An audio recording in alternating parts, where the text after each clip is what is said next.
მოგესალმებით ძვირფასო რადიო მსმენელებო, ეთერშია შუადღის პოლიტიკა. ელვარე და ლომფერი იდგა 9 ოქტომბერი, 9 ოქტომბერს გვახსენდება გააქტიონის ეს სიტყვები და შემოდგომის თბილი დღეა გაზაფხულის ქუჩიდან, ოღონდ მოგესალმებით FM 98-სა და 5-ზე და დღევანდელი ეთერი კლავინდებურად მიმყავს მე გურამ ნიკოლაშვილს. შუადღის პოლიტიკის მესამე სეზონი ეძღვნება 2025 წლის ადგილობრივი თვითმმართველობის არჩევნებს, რომელმაც ჩაიარა უკვე გასულ კვირას და დღეს ჩვენ გავაგრძელებთ ცოტა სხვა რაკურსით მიმოხილვას. დღეს ჩვენი სტუმარი იქნება და არის შორენა შავერდაშვილი, გამომცემელი.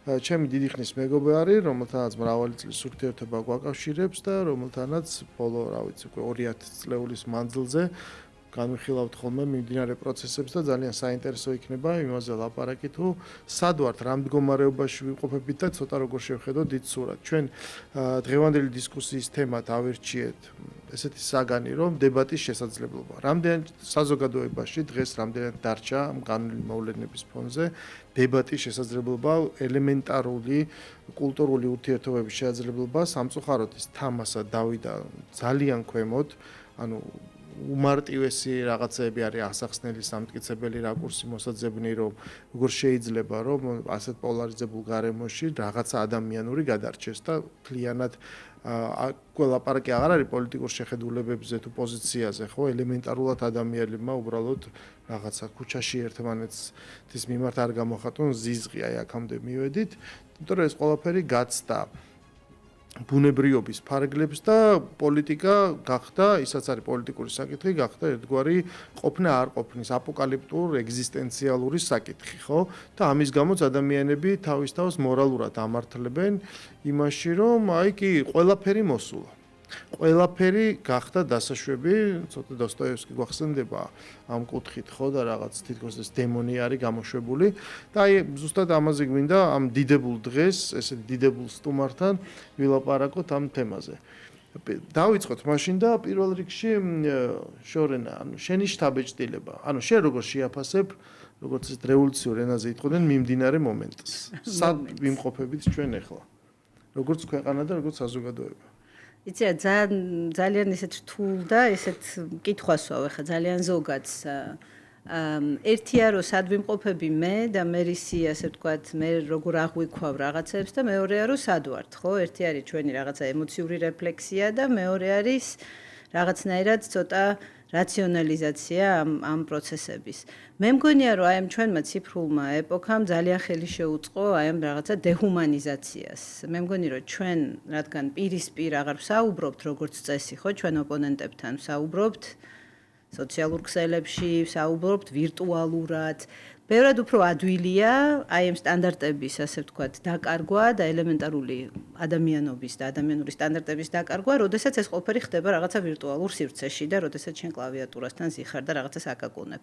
და ესეთი უშუალო ურთიერთობისას მე მაინც ღრმად მწამს ეს, რომ ადამიანებს ერთვებად რაღაცა ეს კულტურაც გვაკავებს მეტად და ადამიანებს გვერთვება ეს რაღაცა ერთმანეთთან უშუალო ურთიერთობის რაღაცა ხო, კულტურა და რაღაცა წესები. აი, რაღაცა შემაკავებელი. ეხლა ხო, ჩვენ მე უბრალოდ ჩაგერთვები ჩვენ საზოგადოებაში გაჩნდა ეს ტერმინი ერთგვარი ბაბლი, რომელიც მე ახასიათებს ხოლმე. საერთოდ Facebook-ისა და სოციალურ ქსელის ალგორითმიც ესე აეწყო, რომ ერთნაირად მოაზროვნებს, ერთად კრეებს, მე შესაბამისად ეს ჰომოგენურ ინფორმაციას აწვდის მათ და რაღაცნაირად ახალისებს მათ შეკავშირებას, იმიტომ რომ ეს ზრდის ჩართულობა შესაბამისად მე ეს ითარგმნება მონეტიზაციაში.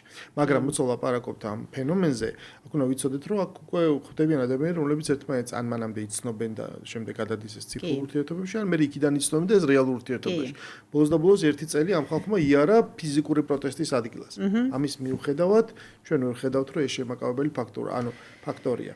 კულტურამ, ადამიანურმა კულტურამ აღზრდა რაღაც გატარებულმა წლებმა იმ პერიოდმა, როდესაც ეს ქსელი არ არსებობდა, უკან დაიხია და მთლიანად გასაქანი მისცა აი ამ ციფრულ ურთიერთობებს. საგანიც შეიქმნა, მასეთ ნახე რაღაც შემოთავაზება ციფრული აქტივიზმი, რომელიც თავისშინა არსით აი ამას გულისხმობს შეათ ისე რომ არაძალადობრივ დამხობას ეძახიან ხოლმე ურთიერთობებში ეს არის ვითომ არამშვიდობიანი წინა ბულინგი. შეკავება. აი მშვიდობიანი ბულინგი არის კარგი სიტყვა. ხო და აი ამას როგორ ოქსიმორონების ეპოქაში. აბა რანაირად დაიხია ამან უკან და ყველაფერი გახდა დასაშვები. იცი რა, მეცაც გეტყვი, რომ უბრალოდ შევავსებ, რასაც შენ ამბობ, რომ ალგორითმი სოციალური ქსელების დიდწილად ხო Facebook-ის ნამდვილად ვიცი, რომ ესე მუშაობს, პირიქით იმაზე კი არ მუშაობს, რომ ჰომოგენური ინფორმაცია მოგაწოდოს, რაც უფრო ნეგატიური კონტენტია და შენთვის ასე ვთქვათ საკამათო კონტენტია, მით უფრო იმ კონტენტს გაწვდის, იმიტომ რომ ასე ზრდის ჩართულობას თავისი მომხმარებლების, იმიტომ რომ ეს მძაფრი ემოციები ბევრად უფრო ადვილად გაჯაჭვებს იმ სივრცეს, რაც სადაც მიდის ეს დისკუსიები, მაგრამ დავანებოთ თავი ამ ტექნიკურ მხარეს. ესე იგი, საზოგადოების გარკვეული ნაწილი ფიქრობს, რომ თავიდან ბოლომდე პასუხისმგებლობა იმაზე, რომ შეიზღუდა დისკუსიის სივრცე და დებატების სივრცე კი არა და საერთოდ ელემენტარულად დიალოგის წარმართვის სივრცე, თავიდან ბოლომდე ეს პასუხისმგებლობა ეკისრება ხელისუფლებას, იმიტომ რომ ისინი ესე თვლიან, შეგვიძლია ავხსნათ, ხო, ეხლა მათი არგუმენტებით შეგვიძლია მოვიმხოთ, რომ გახდა ავტორიტეტული, ჩაგეტილია მედია, ასე ვთქვათ, პლატფორმები, არხები და ასე შემდეგ, არის გავიხსენოთ, ესე იგი, წახალისებულია ძალადობა, შეზღუდულია რაღაცა თავისუფალი აზრის გამოხატვა და ასე შემდეგ. მე მაგალითად, როდესაც ამ თემაზე ვფიქრობ ხოლმე, მე მაინც ვფიქრობ ხოლმე ჩვენ წილ პასუხისმგებლობაზე და ერთია რას აკეთებს ხელისუფლება, თუმცა მე ვთვლი, რომ დღევანდელ დღეს ბევრად უფრო პლურალისტურია ჩვენი მედია, ვიდრე ეს იყო 15 წლის წინ მაგალითად, ან 10 წლის წინ, ხო? თუ უბრალოდ 2012 წლამდე რო დავაკონკრეტოთ. იმიტომ რომ მაშინ არ იყო ხო ესეთი დივერსიფიცირებული სატელევიზიო სივრცე. იქ მართლა ჰომოგენური იყო და რაღაცა ერთ პირში მოლაპარაკე ტელევიზიები ყავდა. ეხლა მაინც გვაქვს სხვადასხვა დღის წესრიგები, ხო? სამწუხარო ის არის, რომ თლიანად პოლიტიკური დღის წესრიგით არის გამსჭვალული მთელი ჩვენი სატელევიზიო სივრცე, ხო? ეს იქნება, ასე ვთქვათ, ხელისუფლების თუ მისი ოპონენტების და სამწუხაროდ დაიკარგა რაღაცნაირად ობიექტური მედია სივრცე. ეს დიდი ხანია დაკარგულია და რაც ჩვენი მეგობრები და თანამოაზრეები მაშაყირებენ ხოლმე რაღაცა მესაფლავეების იმაში ვართ, რა ქვია, რაღაცა როლში. მაგრამ რო დავუბრუნდეთ ჩვენ წილ პასუხისმგებლობას, მე მგონია, რომ საზოგადოებას, რომელსაც აქვს პრეტენზია, რომ უნდა უკეთესი პოლიტიკური კლასი, უკეთესი პოლიტიკური ესტაბლიშმენტი, უკეთესი ხელისუფლება, უკეთესი გარემო, უფრო ღია გარემო, უფრო დემოკრატიული გარემო, უფრო ევროპული გარემო, ეს ადამიანები, რომლებიც ზოგი მათგანი ქუჩაში დგას, ხო, ამ ღირებულებების დაცვის მოთხოვნით, ხო? ამ ადამიანებს ეკისრებათ რაღაც თვალსაზრისით მეტი პასუხისმგებლობა იმაზე, რომ გაიხსნას ეს სადისკუსიო სივრცე. გასაგებია ხო რასაც ვამბობ. ნახე რას ვამბობ, თუ ჩვენ ხელისუფლებას ვეჯიბრებით იარლიყების მიწებებაში, თუ ჩვენ არ აგვაქვს არანაირი მორალური, ასე ვთქვათ, უპირატესობა, რომ ჩვენ გქცევით განსხვავებული აზრის მოსმენის კულტურით ან უნარით, აბა რიღასთვის ვიბრძვით. მე მართლა არ მესმის ამ ბრძოლის შინაარსი, როდესაც ის ადამიანები, ვინც აი მართლა ქუჩაში დგანან და ყოველდღე დგანან, მათ შორის ხო არის ძალიან ბევრი გულწრფელი მოქალაქე, ხო? მათ შორის არის ჩემი მეგობარიც, მეგულება და აი მის მაგალითად შემილია, რომ რაღაცნაირად წარმოვიდგინო, როგორი ადამიანები შეიძლება იდგნენ რუსთაველზე, ხო? ისინი გულწრფელად იბრძვიან რაღაცისთვის, მაგრამ რა წამს დგება, ასე ვთქვათ, განსხვავებულ აზრთან ურთიერთობის, ასე ვთქვათ, მომენტი, როგორც ჩვენ ამბობ, ხო? აი იქ აბსოლუტურად კეტავენ სივრცეს დისკუსიით, რომ იწყება მხოლოდ იარლიყები. არ ფიქრობ ჩემნაირად, არ დგახარ ჩემს გვერდით, შენ ხარ პუტინისტი და შენ ხარ რეჟიმის მსახური, შენ ხარ კონფორმისტი. აქცენტს აკეთებ ისეთ მდგენელზე, განსაზღვრელზე ადამიანის, რასაც ქვია გულწრფელობა. სწორედ ის, რომ დაუშვათ, ამოვიდეთ აქედან, რომ ეს ადამიანები გულწრფელად განანიკა. აი ეს გულწრფელობა არის ამ შემთხვევაში არა პლუსი, არამედ მინუსი. ახლა მე ჩემ განსხვავებულ აზრს გეტყვი და ნახოთ ამ ლოგიკას გავუდგე. მინუსი იმიტომ რომ აი ეს გულწრფელობა ხდება მთავარი სამანიპულაციო თვისება და ამის გამო ადამიანს ეუბნებიან, რომ არა, შენ განსხვავებული აზრი, ეს არის კარგი ტერმინი. ეს არ არის განსხვავებული აზრი. ეს არის პროპაგანდა და პროპაგანდა ოღონდ არა იმ თავისი ამ სიტყვის წარმოქმნის დროინდელი გაგებით, უამრავ რამეს რქვა პროპაგანდა, ეს არის გარკვეული თვალსაზრისის სხვადასხვა ინსტრუმენტებით პროაქტიულად ადამიანებთან მიმართ. არა, იქ პროპაგანდა მათ კონოტაციაში უდრის ტყუილს. მეტიც ეს არის რუსული, ეს არის ძალიან მნიშვნელოვანი. და რუსეთი ეს აბსოლუტური დემონიზაცია. ანუ ეს არის რუსეთი, რომელიც ამოსავალი წერტილი უნდა იყოს, ეს მოკლედ ცალკე თავი მაქვს მე ამაზე სალაპარაკო ხოლმე, რას ნიშნავს რუსოფრენია, მაგრამ ეს და არ მნიშვნელოვანი. ეს არის რუსული პროპაგანდა. შესაბამისად, თუ ეს არის რუსული პროპაგანდა, რაც უდრის, რომ ყველანაირი ეს ტერმინს, როგორც არის მაგალითად მშვიდობიანი დამხობა. გააჩნია თავის კონოტაცია. ის ადამიანს რო ამას ეუბნები ფორმულას, ის ითარგმნება მის ცნობიერებაში კონტექსტიდან გამომდინარე სულ სხვა ენაზე, ხო? ანუ გასაგებია მისთვის სიგნალი, რას იგულისხმება. ამიტომ რუსული პროპაგანდა ეს ნიშნავს აბსოლუტურ ბოროტებას. თუ არის აბსოლუტური ბოროტება, ეხლა ეს რას უნდა ჩვენი ვალდებულება, ეს დამოუკლათ, გავაოქროთ და ეს ადამიანიც უნდა ცხადია მივაყოლოთ, ხო? ანუ აი ამ მოცემულობას ვიღებთ, რომელიც სწორედ არის ამოსული აი ამ გულწრფელობიდან, რომელიც სინამდვილეში უდრის გულუბრყვილობას. ეს ერთი პასაჟი. მეორე, შენ რომ თქვათ, ეხლა ისევ გავყვეთ ნამდვილ გულწრფელობას. დავანებოთ იმასთავი, რომ ვიღაცა ამითი მანიპულირებს და შენ ამას ვერ ხვდები. იმიტომ რომ ლოგიკურად გესმის, გეჩვენება, აი ესეთი ახსნა, ხო? ჩვენი წინაპრები იბრძოდნენ, ასე შემდეგ, ჩვენ გაკუცა ჩვენ. ეს ბევრი მარკერი არის იმისი, როგორ შემიძლია შენ ემოციაზე მანიპულაცია. მაგრამ ეს არის მანიპულაციის ტექნიკები. ხა მეორეზე გადავიდეთ, რომ გულწრფელად რო გახარ, ვინ გააუქმა და იძახი, რომ დასავლეთის ევროპის ასე შემდეგ. ხო, აი რამდენიმე ფუძემდებლური რამ არსებობს, რაც ევროპასთან ასოცირდება. ეს არის ცივილურობა, ეს არის კულტურა.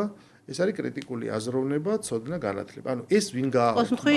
ეს ხო პირველ რიგში მოგეთხოვება. გვინდა ჩვენ წასვლა, კი. ხო, თუ მოგეთხოვება, მაშინ შემოდის ცნება, რასაც ქვია არგუმენტი. ანუ როდესაც მაგალითად ვადბობთ, რომ აი ხო გაახსოვს როგორი იყო წინა ხელისუფლების დროს, აქ მაგალითად თუ რაღაცას თავრობა აშავებს, რატომ უნდა მიიღო შენ მეტი კულტურა მოგეთხოვება, ჩდება თემა, როგორც არის არგუმენტი. მე გაგიწევ ოპონირებას, ხვდები, რომ აი მოდი აბა მაშინ შევადაროთ, გაქცეული სააკაშვილი თავისი მედია რო ცალკე დაყავდა და რო უტყდებოდა ხოლმე, ხო იცი, მაშინ და იმ რაღაც საბრალო ნაფლეთებს ოპოზიციური მედიის და დღეს, როდესაც კი გასაგებია იმ ფორმატში, იმ ვაკხანალიურ ფორმატში, ასაც ქვია, სადღაც მედიაში მიდიხარ და ჩვენ ოღონდ ესეც გვახსოვს ამ წლების განმავლობაში და იქ ისინი მე რაღაც ისე არის მანიპულირებადი აზრო გასახანი არ გეძლევა, მეც ვიყავ ერთ დებატში და ვიცი, აი მოუხდი, ეხლაც კი ეს კულტურა შენარჩუნებული.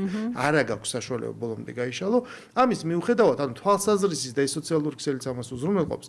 თვალსაზრისის მიტანეს და კითხვის დასმის დეფიციტი არ არის. ნებისმიერი ბრიფინგი რომ ნახოთ უმაღლესი ხელისუფლების პირების, ეს არის სრულიად გახსნილი, უწყვეტ, პრაქტიკულად ულიმიტო ეთერით და დროით პრემიერ-მინისტრი, პარლამენტის თავმჯდომარე სხვებით განან ნებისმიერ კითხვაზე ესე პასუხობენ, ხო? და ეს არ მოგწონს. აი თუ დაკვირვები ხარ, ხო, რაღაც ტიპის ინტერვიუ რო არის, რომ სად არის აი hard talk-ი, ის რატო არ ათრიე და აი ადამიანებს უნდათ სწორედ და მაგრამ მათ არა მარტო აი კორიდა და დებატის ესეთი ტიპის დებატისთან ხოლმე იქ მათ ჭირდებათ აი ეს გამარჯვება და აი ამაში გადატანა, ხვდები? აქედან გამომდინარე, თუ კი ესეთ მაჩვენებლებში გადავართ, მაშინ კრიტიკას ეს აღარ უძლებს, მიხვდი? აი ეს შედარებაც კი. გურამ, იცი რა კითხვა უნდა დავსვათ, იცი, შენ გჭირდება დიალოგის სივრცე რო არსებობდეს? მე მჭირდება, ანუ ჩვენ გვჭირდება. მე მგონია, რომ აქ მუშაობს ჩვეულებრივად მოთხოვნა მიწოდების ამბავი. ჩვენ თუ გვჭირდება საზოგადოებას, ამ ქვეყნის მოქალაქეებს, ეს სივრცე აუცილებლად გაჩნდება. ამ სივრცეს თავისი ინიციატივა, აი მაგას არ ვიცი, არა მაქვს პასუხი, ამიტომ ჩემთვის ეს ძალიან საინტერესო თემა. იცი რატო ძალიან მაღალია დუღილის არა, ნახე როგორ არის აგებული. მე მაქვს ჩემი მედია, მე მაქვს ჩემი მიკროფონი, მე რასაც მინდა ვლაპარაკო, ვისაც მინდა მოვიყვან. ოღონდ სივრცე ღია და იმასაც იგივე აქვს. მეორე მხარეს. ჩვენ ესევე ვლაპარაკებთ, მე ეხლა ჯერ ეს მულტიმედიურია უკვე, ხო? კი, რა თქმა უნდა, ჯერ თითოეულ ადამიანს თავისი უამრავი ფორმატის გადაცემა, ხო? შენ სადღაც რაღაცა თქვი, ვიღაცა მაგას დააბრეხვა, წამოვიღე მე ეს გავარჩიეთ. ანუ ეს გარკვეული დიალოგი მართალია მრუდე და არეკლილი დამახინჯებული, იმიტომ რომ საბოლოო ჯამში ადამიანი იმას მოიხმარს, ას თვითონ უნდა და ის მომწოდებელი ყავს, ხო? შენ ჯერ ირჩევ რაღაცა ის თქვა ბრენდს, რაღაც მისდევს და მე იმის მას პროდუქციას მოიხმარ, მაგრამ ის რომ რაღაც აკრძალულია და თაროზე შეხვალ და არაფერი არ დევს მაღაზიაში ერთის გარდა, ეს ესეთი არ არის. თუმცა აი ეს ტრადიციული შენ გინდა ნახო ერთ სივრცეში ორი ადამიანი როგორ თქვა რაღაც აი არგუმენტებს ერთმანეთს ელაპარაკება და აი ჩარჩოშია მოქცეული, ეს თითქოს არ არის. კი. აი აქ რა უნდა ვქნათ? მე არ მაქვს ამაზე პასუხი. აი მე დღესაც კი აქ რომ მოვდიოდი, აი ორი ესეთი ექსპერიმენტი ჩავატარე რა. აი სოციალური ქსელით ორ ადამიანთან შევედი კამათში რა. რა თქმა უნდა, ეხლა ტრადიციულად ვერანაირ შედეგამდე ვერ მივედი. ერთი ადამიანი ამტკიცებდა, რომ იცი რა არის, აი ის რაღაცას ცოდვა ის ადამიანები, ვისაც ეხლა აპატიმრებენ აი შტურმის გამო, მაგრამ ამას უწოდებს, რომ ეს იყო რაღაცა პროტესტი, რატო გადავარდა ღობი, ან ღობის ბრალია, რომ ეს ყველაფერი მოხდა. ურთულესია ეხლა აი აქ სად უნდა შევიდეთ და რაზე უნდა ველაპარაკოთ და კითხვები უშვება და კითხვები დაუსვას ორგანიზატორებს, ანუ მაინც ხელისუფლება პასუხისმგებელი ნებისმიერ შემთხვევაში. და ნუ მეორე ადამიანი ამტკიცებს, რომ აბა რამდენი ხმა აიღო ქართულმა ოცნებამ თბილისში რეგისტრირებულ ამორჩეველთან მიმართებაში. ანუ აი ვეუბნები, რომ აი ხო გასაგებია, რომ რიტორიკულად კითხულობს, რომ აჩვენოს, რომ თქოს რა ცოტაა, მაგრამ ვეუბნები, რამეზე გააქვს წარმოდგენა, აი სახელმწიფო კონსტიტუცია, სამართლიანი რაღაც ან არჩევნები იცი, აი მაგალითად რეგისტრირებული ამორჩევლის რამდენმა პროცენტმა უნდა მოქცეს ხმა, რომ თბილისის მერი გახდე და პასუხი არის ნახვამდის, ანუ შეწყდა დიალოგი. იმიტომ რომ სადღაც საგნობრივ კამათში აღარ მოყვებიან ადამიანები. მაგრამ ნახე რა არის, აი რომ მოგიყვანო, მე არ არის ამის სივრცე სამწუხაროდ. მაგრამ იქ სადღაც დიდწილად ნებებია ხოლმე, მაგრამ შეიძლება რაღაც მომენტში ადამიანი ჩაავლო, ვიღაცები არ წაგესიონ რაღაცა ზოგიერთი წითელთმიანი ქალი და აქედან გამომდინარე შეიძლება რაღაც ძაბს ოდნავ მაინც გაყვე. მაგრამ აი სადღაც რომ მიხვალო, ხო უნდა მითხრა რაღაც არგუმენტი და მე გავჩერდე. მიხვდი, ან შევნა აღიარო და არა უშავს. ხო, ესე არ ყოფილა ეს და შევთანხმდით. ანუ დებატი ნიშნავს გარკვეულ არგუმენტაციას და რაღაცა უნდა შეიცვალოს დებატში. გურამ დაშვებებს ნიშნავს, რომ მე და შენ რო ვზივართ და ვლაპარაკობთ, მე აპრიორი შენ არ მგონი ხარ, ანუ ქვეყნის დამაქცევარი და შენ მე არ გონი ვარ ქვეყნის დამაქცევარი და ჩვენ გვაკეთებთ დაშვებას, რომ ორივე ამ ბედკრული, ასე თქვათ, სამშობლოს შვილები ვართ და ორივეს გვიყვარს ეს ჩვენი ქვეყანა და ორივეს გვინდა აქ ცხოვრება და გვინდა რომ ჩვენმა შვილებმაც აქ იცხოვრონ. აი ამ დაშვებას ვაკეთებთ. ეს დაშვება თუ იმიტომ რომ არის შემთხვევები, როდესაც ესე არ არის. არა, ძალიან ბევრი ესეთი შემთხვევა, რომელსაც არა მე ვარ რუსი და მე არ მიყვარს ეს ქვეყანა, მე ვარ რუსი, მე მინდა გავიგრძო ჩემს ვარ პუტინის აგენტი. ეხლა თუ შენ თვალში მე ესე ვარ. ეხლა მე კითხვას გისვა, აქ სად არის? თუ ეს არა ხარ, გურამ, მაშინ ხარ პროპაგანდის მსხვერპლი. ან თუ პროპაგანდის მსხვერპლი არა ხარ, უბრალოდ კონფორმისტი ხარ, იმიტომ რომ რაღაცით ხარ დამოკიდებული ამ ხელისუფლებაზე, ან საჯარო მოხელე ხარ და ასე შემდეგ. დავანებოთ ამ ყველაფერს თავი. ესე იგი, ნახე როგორი რა, მე რა არ მესმის გეტყვი, მე მგონია, რომ ფუნდამენტურად სად არის პრობლემა. როდესაც მე მაბრალებ ტყუილებს, აი ცალსახა მამალ ტყუილს, რომ რაღაცას მეუბნები, რომ იცი რა, შენ ამას ესე აკეთებ, ამიტომ და ამიტომ. მე ძალიან მარტივი არგუმენტები მაქვს, რომ ესე არ არის. მაგრამ და მე ვამბობ, რომ რატო აი ყველაზე ფუნდამენტურ სტანდარტს რატო არღვევ, ტყუილს რატო ტირაჟირებ, მით უმეტეს მაგალითად თუ მედიის გულშემატკივარს ეპატიჟები, ან ელაპარაკები, ან მედიის მესვეურს, ხო, შენ კოლეგას მაგალითად, ხო? პასუხი იცით რა არის, რომ იცი რა, იმიტომ რომ რა ხელისუფლება ჩვენ უარესებს გვაბრალებს და ამიტომ ჩვენ შევეჯიბროთ, ანუ იცი რაზე ელაპარაკი, საზომი რა არის. აი, როდესაც მე და შენ საზოგადოების წარმომადგენლები, ვიღაცა რა მნიშვნელობა აქვს, რა სფეროდან ვარ, საგამომცემლო თუ მედიის თუ ინჟინერი ვარ თუ პროფესორი თუ მასწავლებელი, ხო? ვლაპარაკობთ, ჩვენ უნდა შევთანხმდეთ რაღაცა საერთო თამაშის წესებზე, რომ ჩვენ გვინდა სიმართლის დადგენა. თუ ჩვენ არ გვინდა სიმართლის დადგენა, მაშინ ვერ შედგება ვერც დიალოგი, ვერც დებატი და აზრიც არ აქვს, ეს სივრცე ვერ გაჩნდება. მაგრამ მე აი მართლა ეს კითხვა მაქვს, რომ სამწუხაროდ, აი ნინო ხელაიას პოსტზეც ვილაპარაკეთ, ხო, რომელიც მე ძალიან მომეწონა, იმიტომ რომ ძალიან ესეთ მნიშვნელოვან რაღაცას ჩაავლო, ხო, პრობლემას, რაც სინამდვილეში არის. იმის გამო, რომ ესეთი ტოქსიკური გახდა ჩვენი საჯარო სივრცე და მით უმეტეს სოციალური ქსელების სივრცე, გონიერი ადამიანები აბსოლუტურად ასე ვთქვათ, გაჩუმდნენ, ხო, გავიდნენ ამ სივრციდან, იმიტომ რომ მიხვდნენ, რომ აქ ენერგიის ხარჯვას არანაირი აზრი არ აქვს. აზრი არ აქვს, იმიტომ რომ ვერ მიდიხარ ვერც სიმართლეს ადგენ, ვერც ვერავიზე გავლენას ვერ ახდენ და ამიტომ საერთოდ რა აზრი აქვს აქ ლაპარაკს.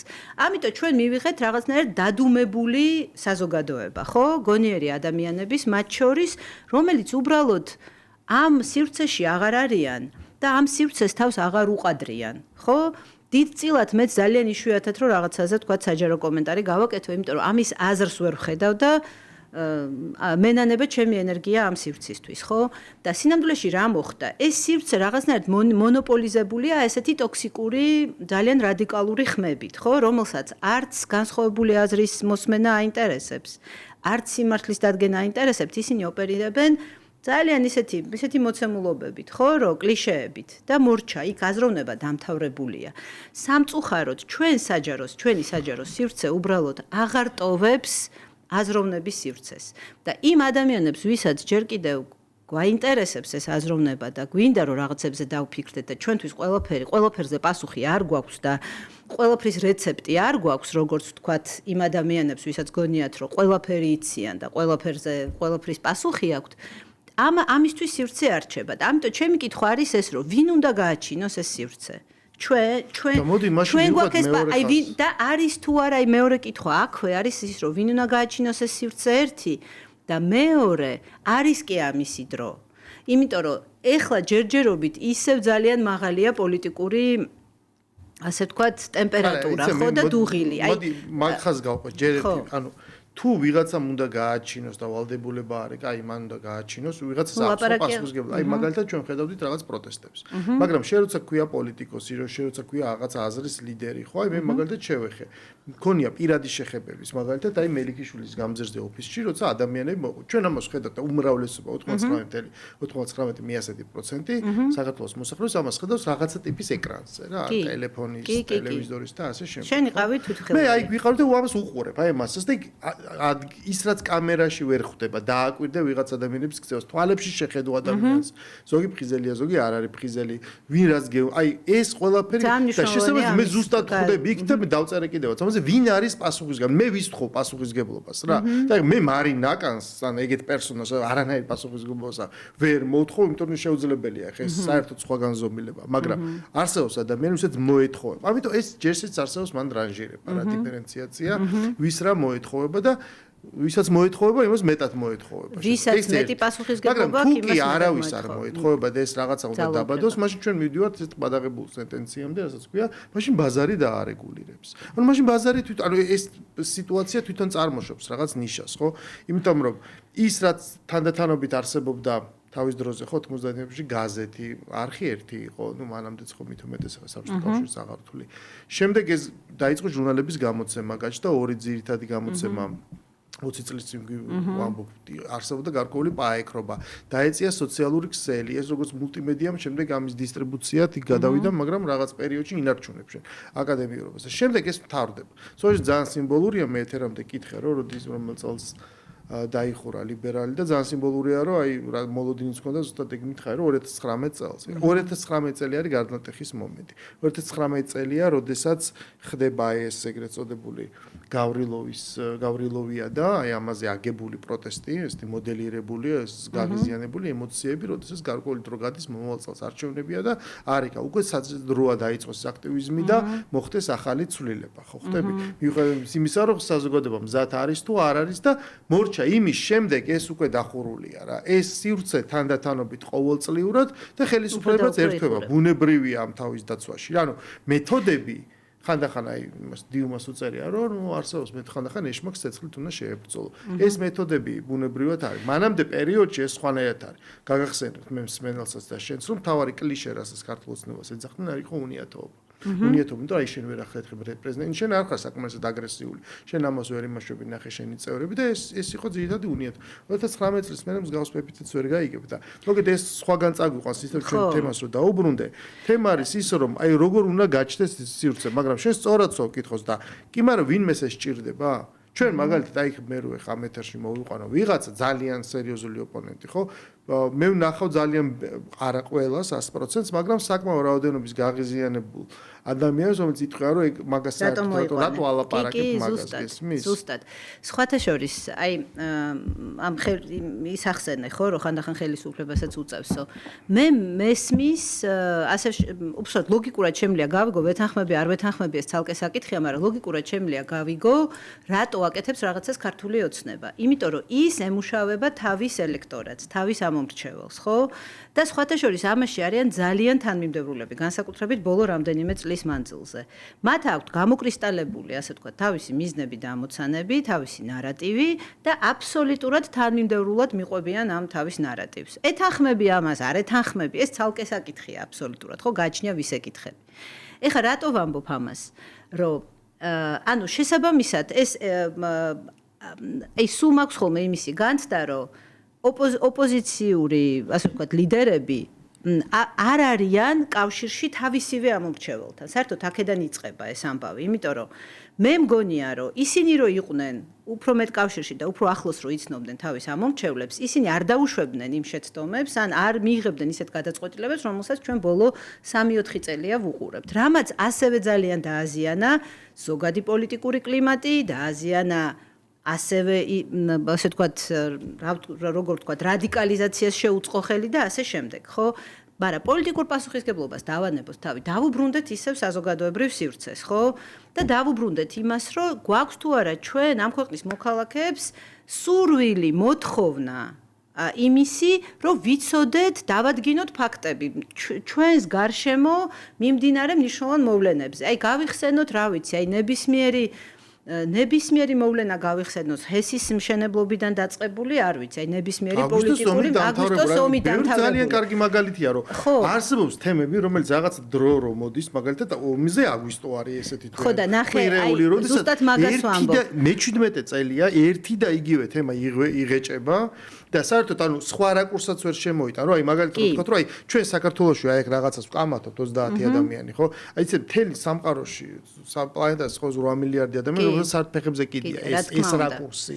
მათთვის მათ დაარქვეს ეს სახელი. ხო და ნახე პრობლემა რაშია, რომ პოლიტიკური მიზანში, აი მაგას ვამბობ, პოლიტიკური მიზანშეწონილობა არ შეიძლება იყოს საზოგადოებისთვის გამსაზღვრელი, რომ მე ეს თემა მაინტერესებს თუ არ მაინტერესებს. იმის გამო, რომ მე სიტყვაზე ვარ ამ ხელისუფლების ოპონენტი და არ მაინტერესებს სინამდვილეში ფაქტების დამდგენი კომისია, რაც ჩვენს უახლოეს წარსულზე ადგენს ფაქტებს, ხო? ან ამის პრეტენზია აქვს. ეს ისეთი, როგორ გითხრათ, უპასუხისმგებლობაც არის, სიბეცეც არის გარკვეული თვალსაზრისით, უკაცრავად ამ ცოტა ხისტი სიტყვისთვის. ანუ რისი თქმა მინდა, რომ არ შეიძლება ესეთი უპასუხისმგებლობით მოეპყრა საკუთარ ქვეყანას, საკუთარ ისტორიას, იმიტომ რომ თუ არ გაიაზრებ საკუთარ ისტორიას და თუ არ დაადგენ ფაქტებს, თუნდაც შენს უახლოეს ისტორიაზე მე-11-12 საუკუნეზე ხო არ საუბრობთ 10 წლის, 15 წლის, 20 წლის წინანდელ ისტორიაზე და იმ ისტორიაზე რომელსაც უკვე ჯერ კიდევ ყავს თვითმხილველები, ჯერ კიდევ ყავს უამრავი ოჯახი, რომელმაც ეს თავის თავზე იწვნია, თავის კანზე იწვნია და ეს იმხელა სიმწარე და ტრაგედიები და ცრემლიურებია ამ ყველაფერში, ამაზე თქვა საზოგადოების წევრმა, რომ იცი რა, ეს არის ვიღაცის კლოუნადა და ვიღაცის პოლიტიკური შოუ, ხო? ეს ჩემი აზრით არის ისეთი უპასუხისმგებლობა საკუთარი ქვეყნის წინაშე და თანამოქალაქეების წინაშე. ამიტომ რისი თქმა მინდა, რომ ჩვენ საზოგადოებას მაინც გასაგებია, რომ ხელისუფლება აუცილებლად პოლიტიკური მიზანშეწონილობით მოქმედებს და გასაგებია, რომ მოქმედებს პოლიტიკური პარტიები, პოლიტიკოსები, მათთვის მნიშვნელოვანია პოლიტიკური მიზანშეწონილობა, მაგრამ ჩვენთვის საზოგადოებისთვის რატო უნდა იყოს წარმართველი პოლიტიკური მიზანშეწონილობა, როდესაც საუბარია მოვლენების სახელდებაზე?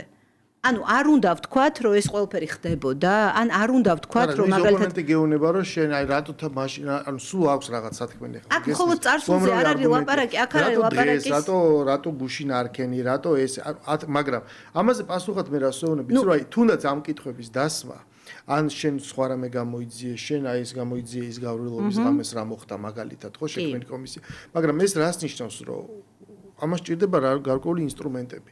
და როდესაც ჩვენ პოლიტიკური პროტესტი მიყავს ერთადერთ რამემდე, რომ იცი მე თუ არ ვიქენი იმ მდგომარეობაში, როცა წესებს მე ვადგენ სუბიექტურად და კანონიც არ მაინტერესებს, იმიტომ ჩვენ ვნახეთ, როცა მოხდა რევოლუცია ვარდების, ეს კანონების შემორგება მოხდა ჯერ და მე ყველაფერი კანონიურად ჩატარდა. ამიტომ არ ჯერ მე უნდა ჩავდგე ამ პოზიციაში. და მოდი მე ვილაპარაკოთ სახელდებებზე, ხვდები? ამიტომ ის გეუბნება, რომ არა თუ კი მე ამას ვერ ახერხებ, მაშინ გადავდივარ ტოტალურ ბოიკოტში. ბოიკოტი პარლამენტს, პროცესს, არა პოლიტიკას, არა პოლიტიკას მთლიანად. არა, ადამიანებმა 60 მანდატი აქვს ადამიანებს გადაყოლილი მტკვარში. გესმის შენ 60 მანდატი. ეხლა ვიღაცას ეს არ ესმის, მაგრამ ის ვისაც ანბანი ესმის, ის ხვდება, რომ ამაში არის ძალა. ეს საერთოდ არ მესმის. ეს ხალხს აუხსნეს, იცი შენ თუ არ გაქვს უმრავლესობა, ესე იგი გაქვს 0. წარმოვიდგინე ის ხალხი ლაპარაკობს დასავლეთზე და დემოკრატიის თეორიაზე, ეუბნებიან რომ 60 მანდატი თურმე არანაირი ძალაუფლება არ არის რა.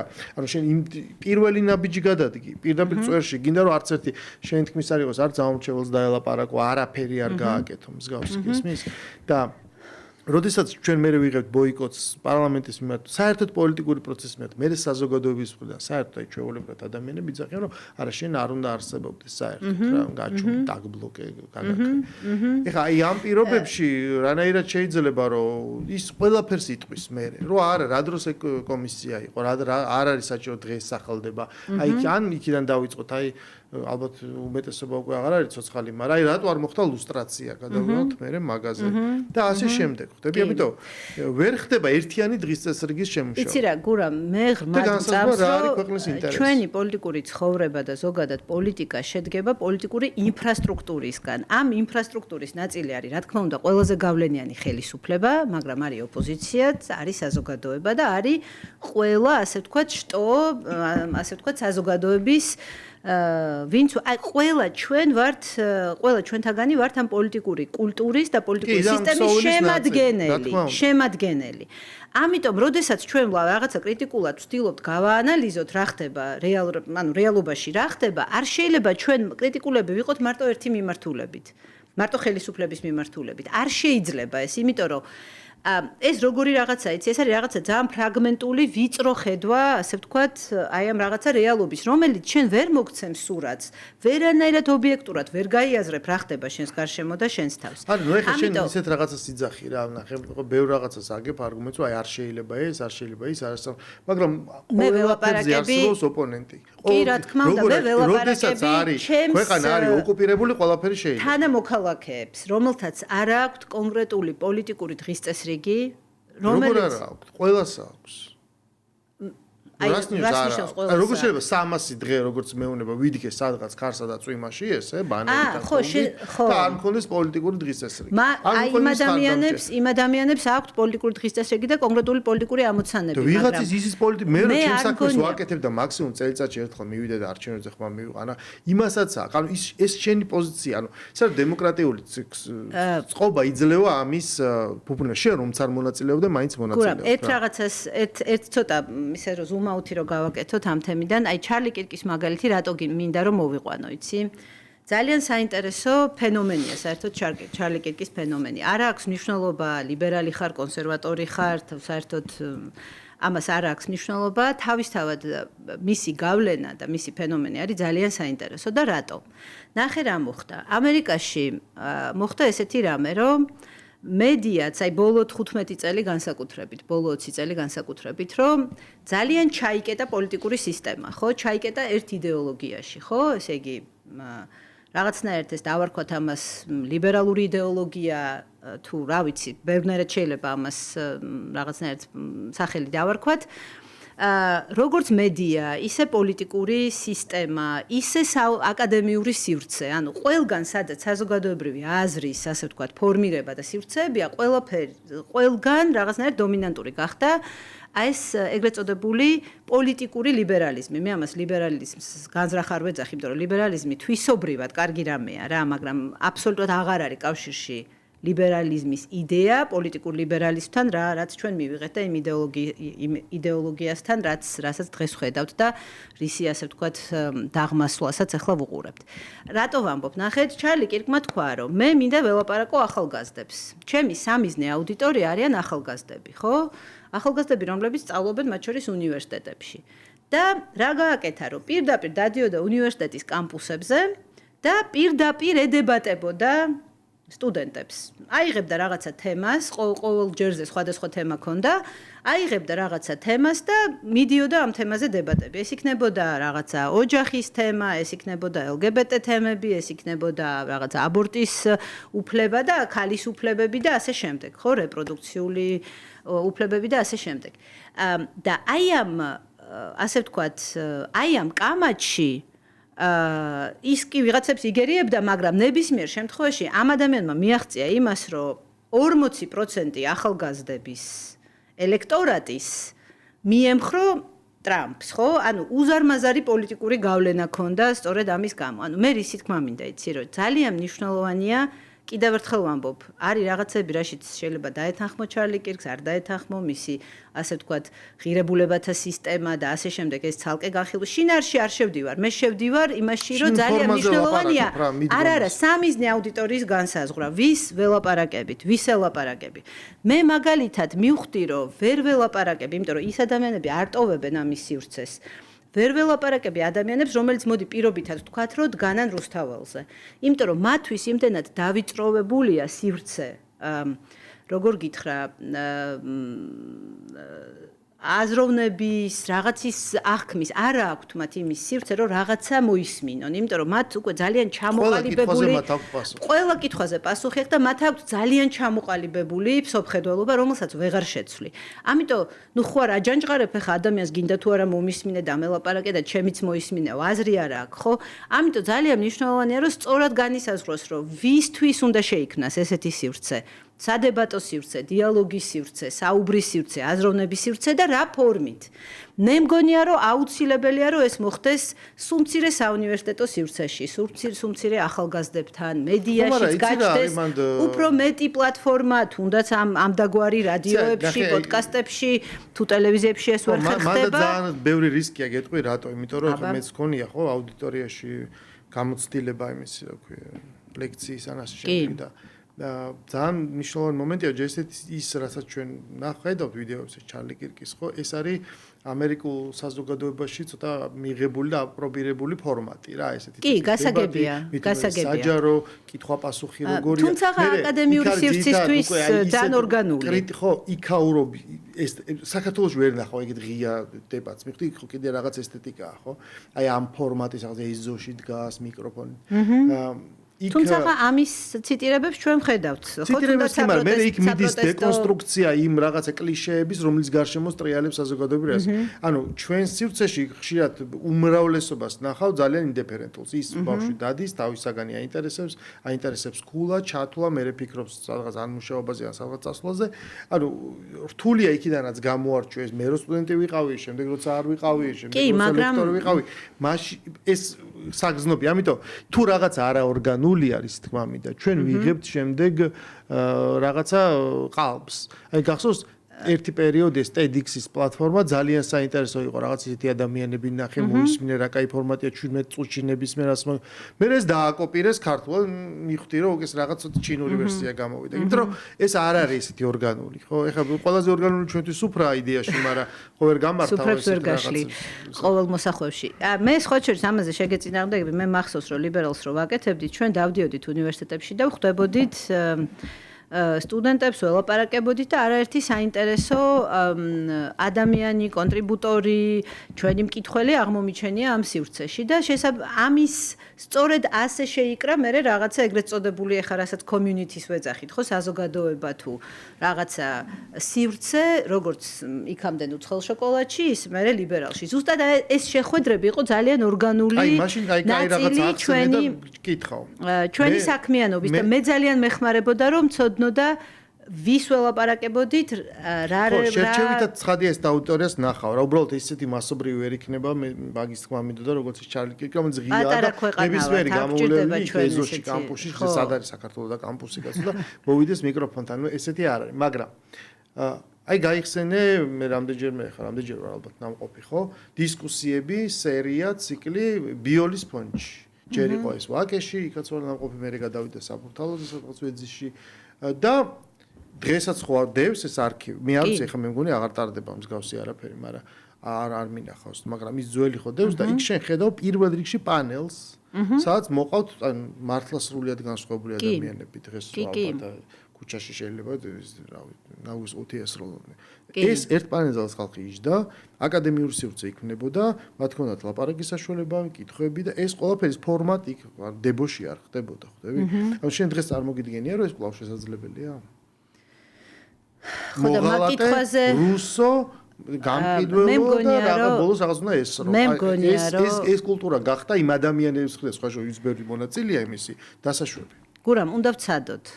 აი უნდა ვცადო, შენ სივრცეში უნდა ვცადო, მე ჩემ სივრცეში უნდა ვცადო და ჩვენ ყველას გვაქვს პასუხისგებლობა. მე ზუსტად ამის თქმა მინდა რა. ყველა ადამიანს, რომელსაც რაღაცა შეხება აქვს საჯარო სივრცესთან, მე კი ვცდილობ, რომ მინიმალური იყოს ჩემი შეხება საჯარო სივრცესთან, მაგრამ მაინც გამოდის, რომ გვაქვს ყველა საჯარო სივრცესთან შეხება.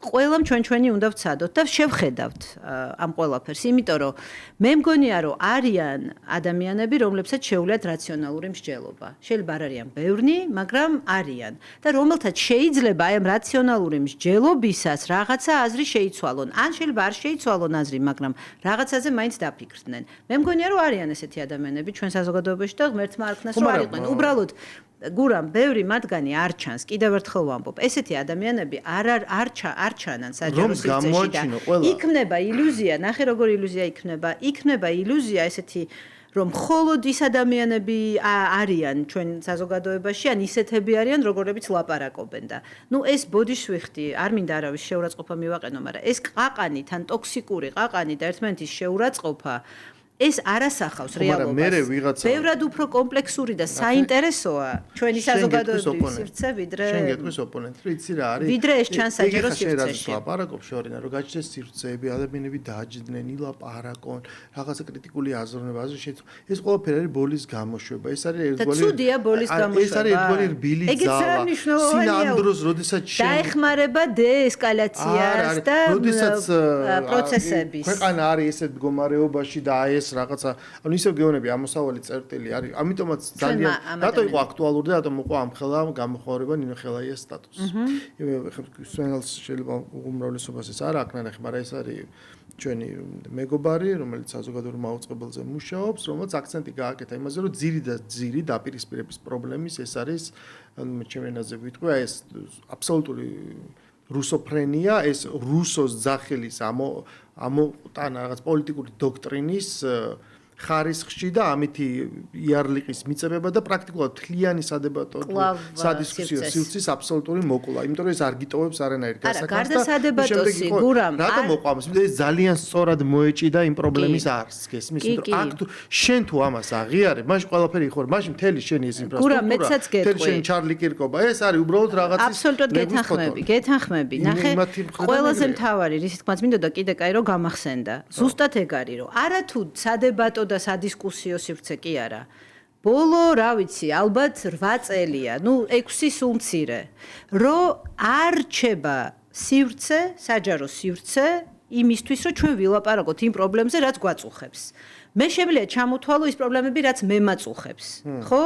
სხვას კიდე თავისი რაღაცა სიმწვავის მიხედვით აქვს, ხო? მე მაგალითად პირველ რიგში მაინტერესებს, მართლა მაინტერესებს, ამაზე არა მაქვს პასუხები.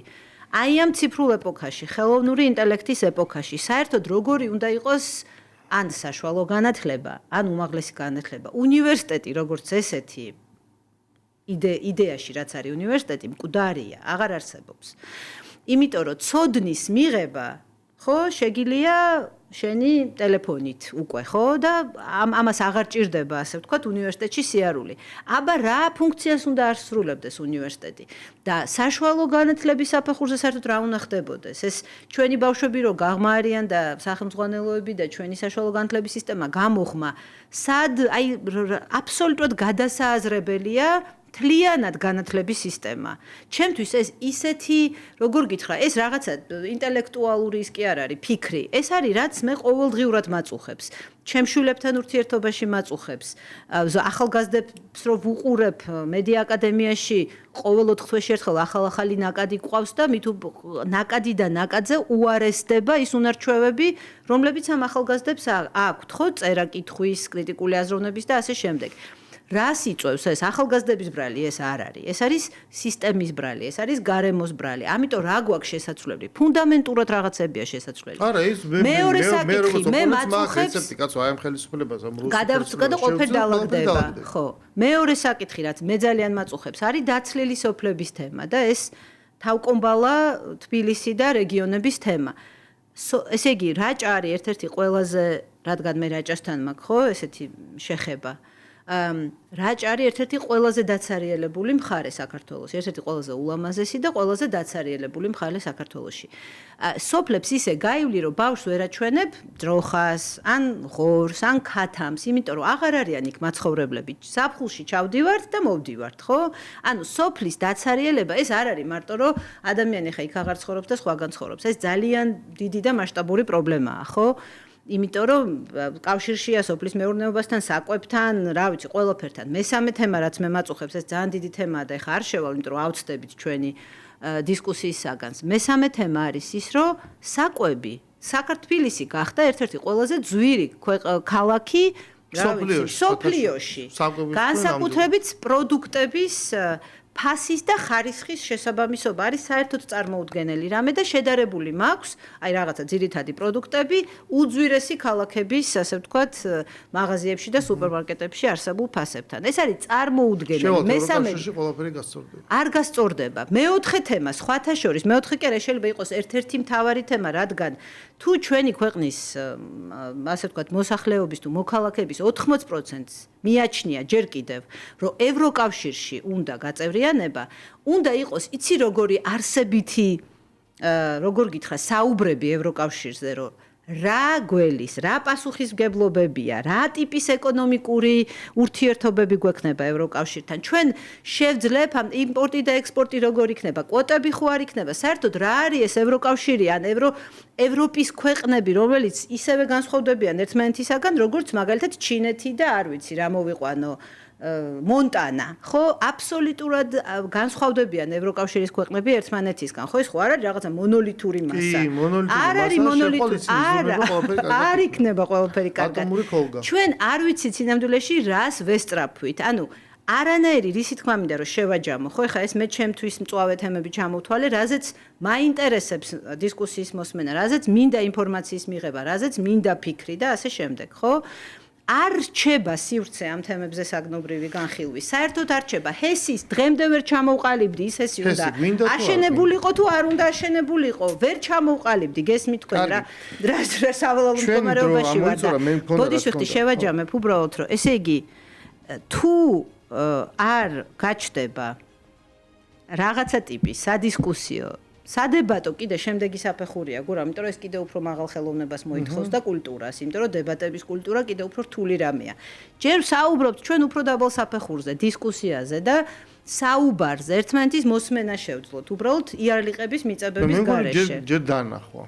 ჯერ დაანახვა. უკვე ეგეც პრობლემაა. ხო, ეს ძალიან ბევრი რამ დაგროვდა, ეხლა მე მინდოდა შემდეგ მე თქვა გადასულიყო, უბრალოდ ჩვენი დრო ამოიწურა, რომ გავიგეთ, რომ ეს აქ ვართ, მაგრამ ერთი მნიშვნელოვანი მომენტია, რაც უკვე 4 ოქტომბერი, რომელსაც სერიოზული პოლიტიკური ფაზა და პროცესი დაასრულა, რომელიც ახლა არის პრაქტიკულად გაფორმების ფაზაში და ახალი წლიდან უკვე ჩვენ გაფორმებულად სხვა რეალობაში ვიცხოვრებთ, მაგრამ ამაზე სხვა დროს ვილაპარაკოთ, შემდეგ კიდე დავალოდოთ მოვლენების განვითარებას, მაგრამ მგონია რომ ეს დისკუსია ამ ტიპის სერია შევხედოთ გამოხმაურებას, კითხვა ღია არის თუ არა მოთხოვნილება, საჭიროება ღია დისკუსიის, დებატის და უნდა თუ არა ადამიანებს ნახონ ოპონენტები, რომლებიც ერთმანეთს არ ხოცავენ, შეურაცხყოფას არ აყენებენ და ოპონენტების დაპირისპირებით მიიღონ რაღაცა ინფორმაცია. თუ მათ უნდათ რომ ყავდეს თავისი რაღაცა საჯარო სპიკერი და მხოლოდ იმას უსმენოს. ეს ჩვენ ჯერ არ ვიცით და ნახოთ, დიდი მადლობა შორენა სტუმრობისთვის, ჩვენ გავაგრძელებთ ისე ბუნებრივია მსგავს თემებზე ლაპარაკს. დღეს კი გემშვიდობებით დროებით.